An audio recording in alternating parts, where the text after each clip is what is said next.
Bonjour la famille, bienvenue sur ma Kimbang TV.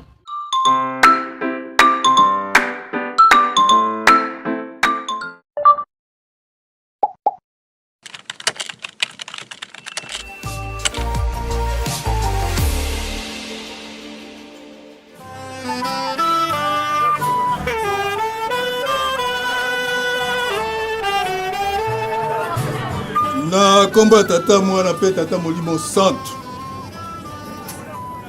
Lelo ezali mokolo monene, mokolo ya esengo. Lokolo ezali momesano na biso.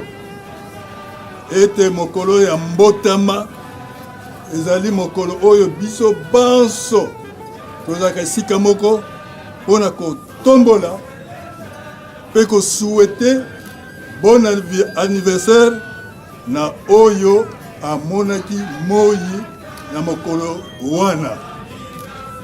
Na bongo biso banso tozali na esengo papa, esengo monene po ete Nzambe apesi biso lisusu ntango mpona kosepela mokolo oyo ye abongisaki wuta kala. Na yango na kombo ya papa conseiller direct biso banso tozali na esika oyo tosangani mpona kotombola ye bon anniversaire.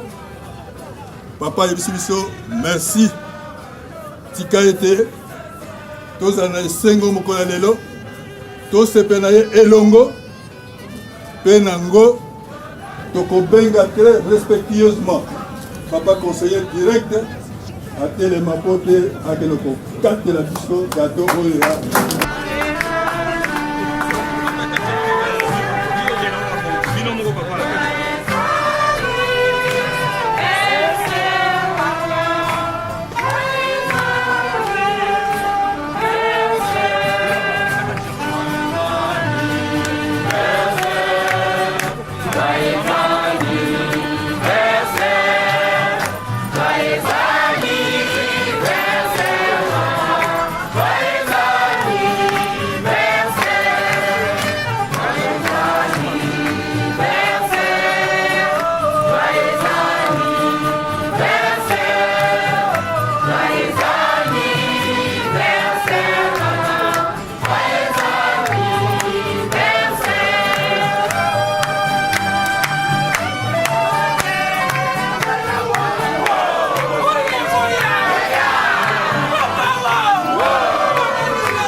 tosengi merci ndenge boye koyembela biso banzembo ya kitoko na fete na biso tosepeli mingi. Merci beaucoup.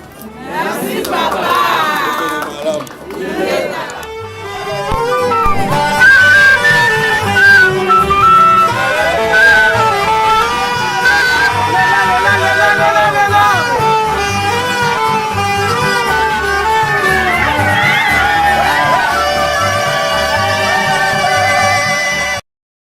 Bonjour la famille, bienvenue sur Masolo Kimbang TV.